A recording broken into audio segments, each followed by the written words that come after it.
All right, hello, and my name is John Michael Collins. Thanks for tuning in to this week's episode. Before we get started, the music you just heard is fun, it's upbeat, and in a way kind of depicts me. I would like to thank and give a very special shout out to my friends Marino and Noah Correa, who provided the music for this project.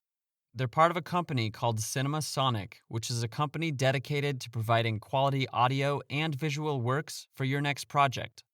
They're planning on opening a new studio in the Seattle area catering to professional-level podcast production. If you would like to learn more, visit their website at cinema-sonic.com. Cinema as in a movie cinema, -sonic as in supersonic.com. So a few weeks ago, I went to get my eyeballs checked, maybe like a month or two ago. It was funny because, it wasn't funny. One of my last weeks at work, in any machine shop, this can happen. I talked about recently in one episode that accidents do happen, and this was a complete accident that was really out of my control.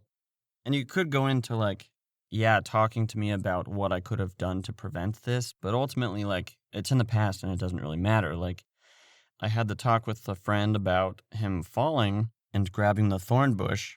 I didn't mean to do this, but out of reaction, I'm just what could you have done so that didn't happen? What if you turned your body this way? And after I said all that, I felt bad because it didn't really help. It just kind of makes you feel bad. I was wearing safety glasses. Safety glasses do help out a lot to prevent things from getting in your eyes. And you might make fun of somebody for actually wearing them, but actually, I would like to see the rest of my life if I can do something to prevent it. I was practicing how to drill out a fastener that's installed, a fastener that's countersunk, drilling it out with the right size drill bit so that you don't actually make the hole any bigger than it could be. When you put a fastener into an airplane and then you have to drill it out for whatever reason, if it's too long or if it wasn't installed properly or whatever, if you drill the hole bigger in the airplane, then you have a bigger problem. And that's just a lot more work that you don't want to happen. So, having those talks, those discussions about what could we do to make this not happen in the future, that definitely helps. If you foresee something that's a reoccurrence, like installing thousands of fasteners into a piece of metal. But anyway, what happened, I was wearing my safety glasses and I was doing this practice, and I had an air hose in one hand and I had a rivet gun in the other hand. I connected the two, and usually when you connect, it latches. It's like teeth, if you've ever seen an air hose connection. Unfortunately, it didn't latch on like I thought it did, and so I let go, and upon letting go, the air hose flew out of my hand because it was propelled downward by the pressure of the air being released. It not only hit me in a very uncomfortable place, but it also shot this gush of air underneath my safety glasses, and within the air was this piece of metal, like a metal shaving. I don't know how big it was, but for about the next 20 minutes, I was flushing my eye out with water, holding my eye, praying, oh, please, Lord, don't let this get any worse. Help me get this out. And so I fortunately got it out after 4 times of flushing it. And I was super, super grateful for the people who were walking by to ask me if I was okay. And this one guy who came by, he was a military veteran who just happened to be a medic. He looked at my eye, calmed me down, and walked me through it, and was telling me how when you scratch your eye with anything, it's going to feel like there's something in it for a really long time, even though the thing is out. Fortunately, I had scheduled an appointment to go to the eye doctor and get my eyes checked out, not even expecting that this would have happened. So I'm yes, at least I have this appointment. Long story short, nothing bad happened. That being said, if you are just joining, this podcast is a personal and therapeutic tool that I call a vocal diary. It's a space for me to process thoughts, explore stories, and just post them for anybody who might be interested, hopefully inspiring someone. I'm not doing this for any type of social gain or to be a better human. Like I said, it's just for me, for my well-being, more or less.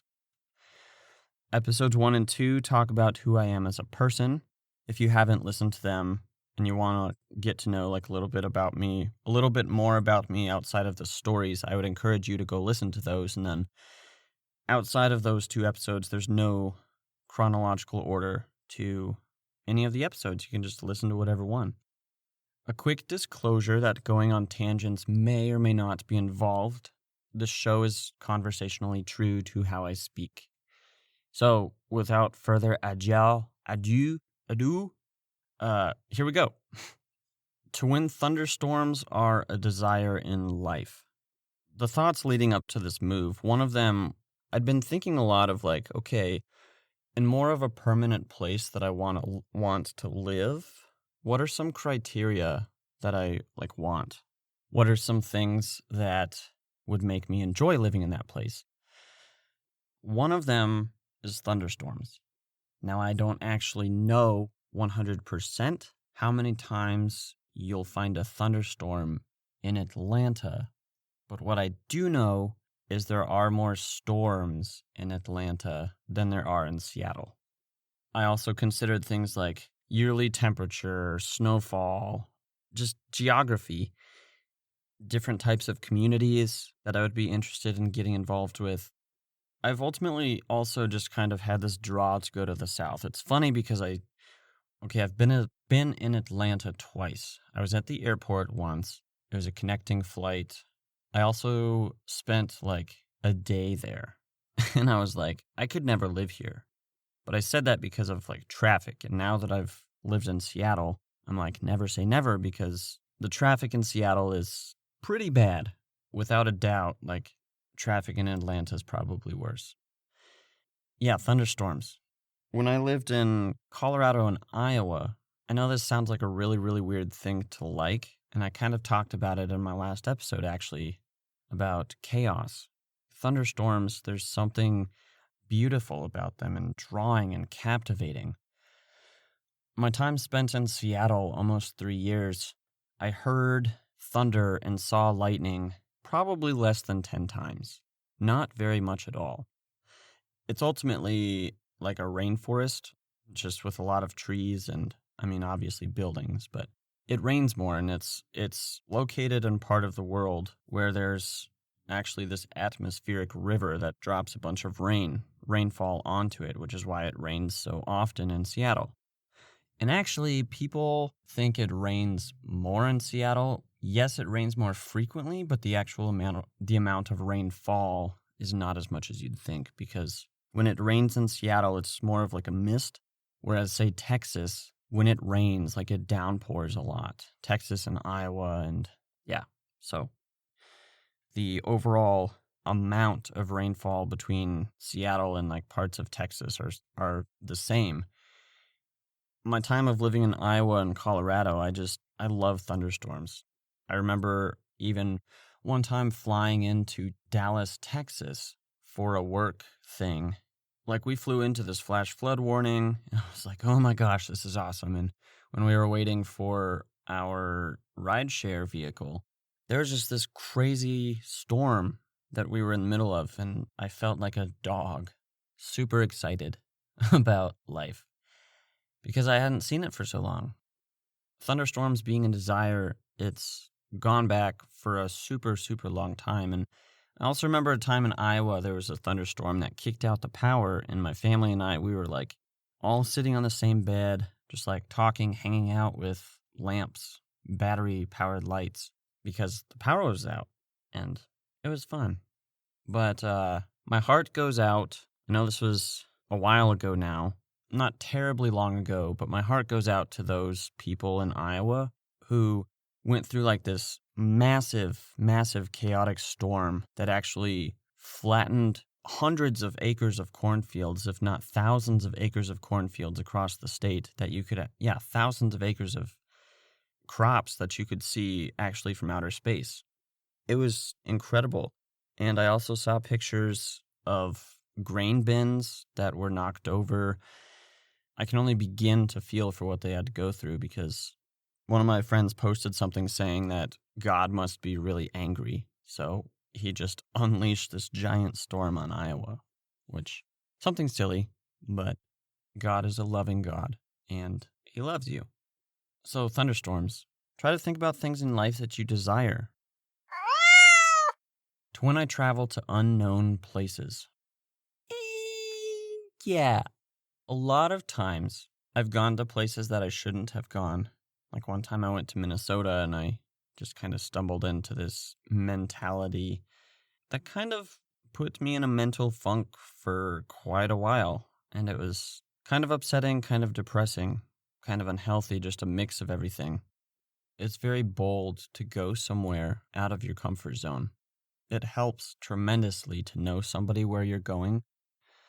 I definitely have a limit as to I'll go to this place if I have a plan. Like I have friends who go to other countries or traveled on a whim, kind of just going there and seeing what happens. I'm not quite as comfortable doing that.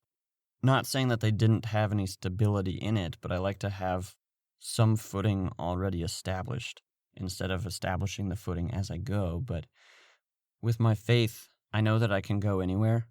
Jesus is with me. I mean, this world is a dangerous place.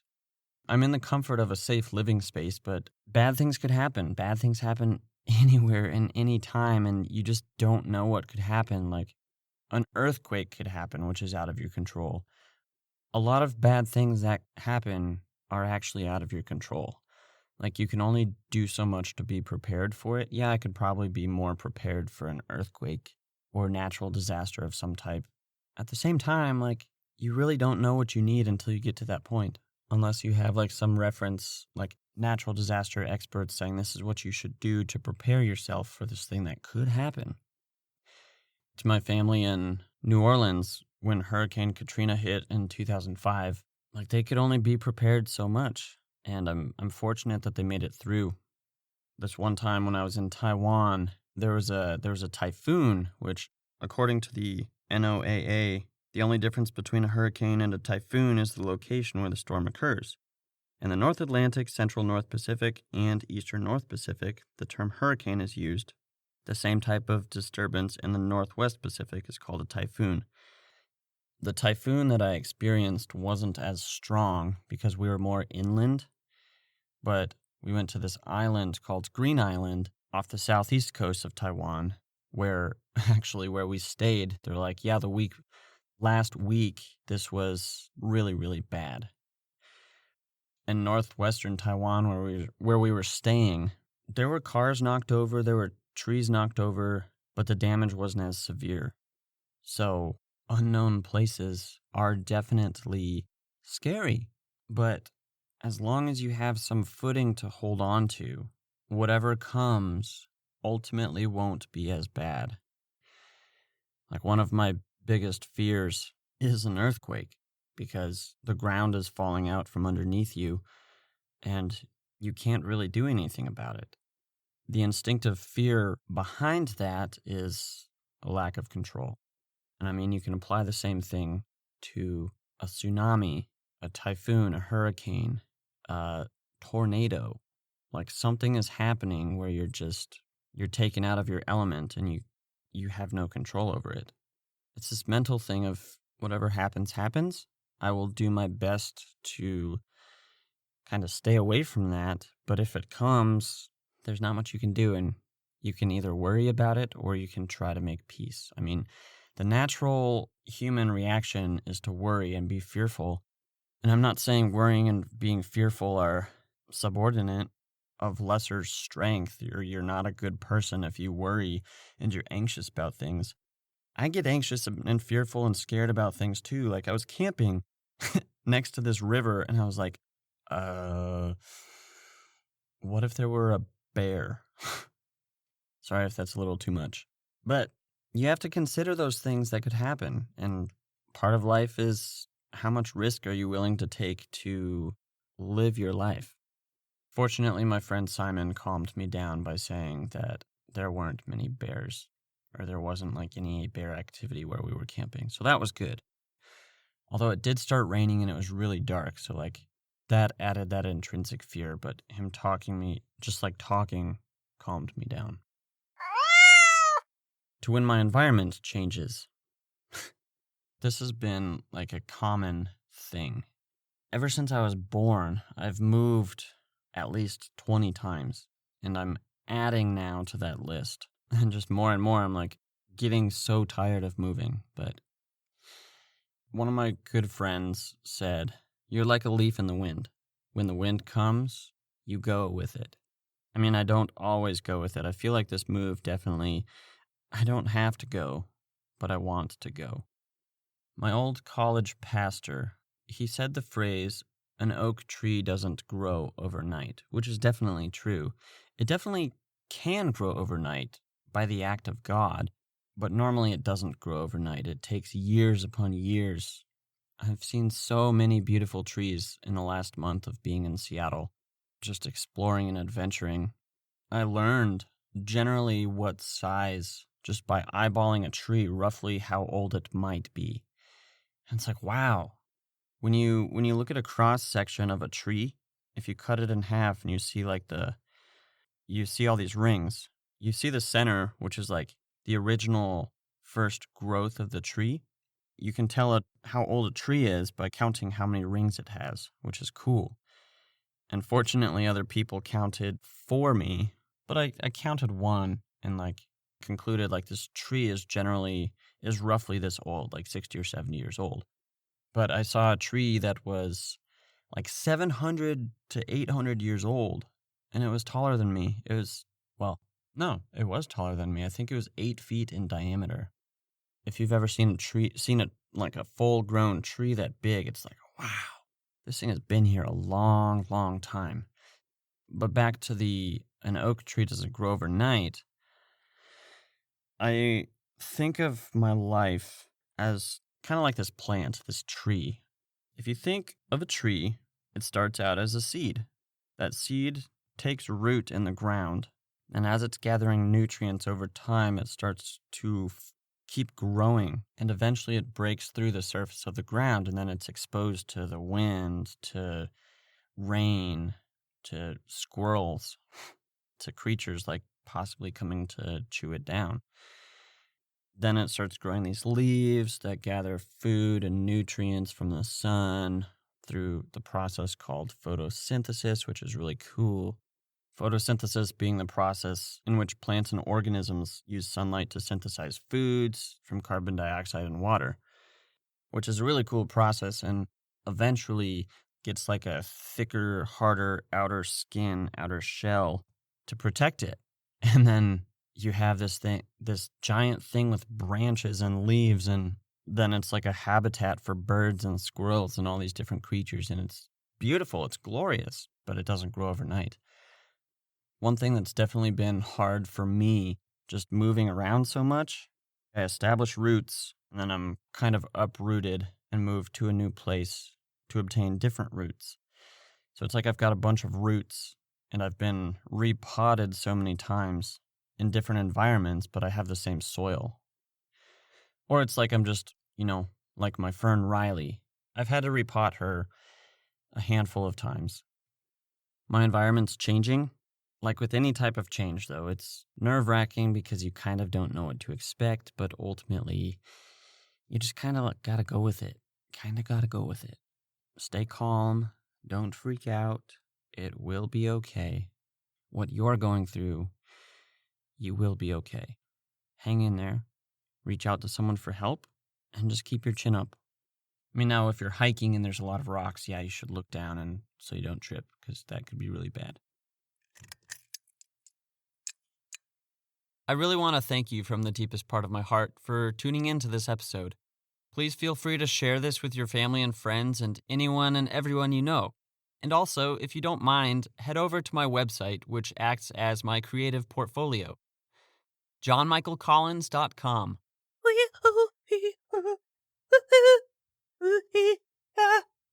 Thanks for listening.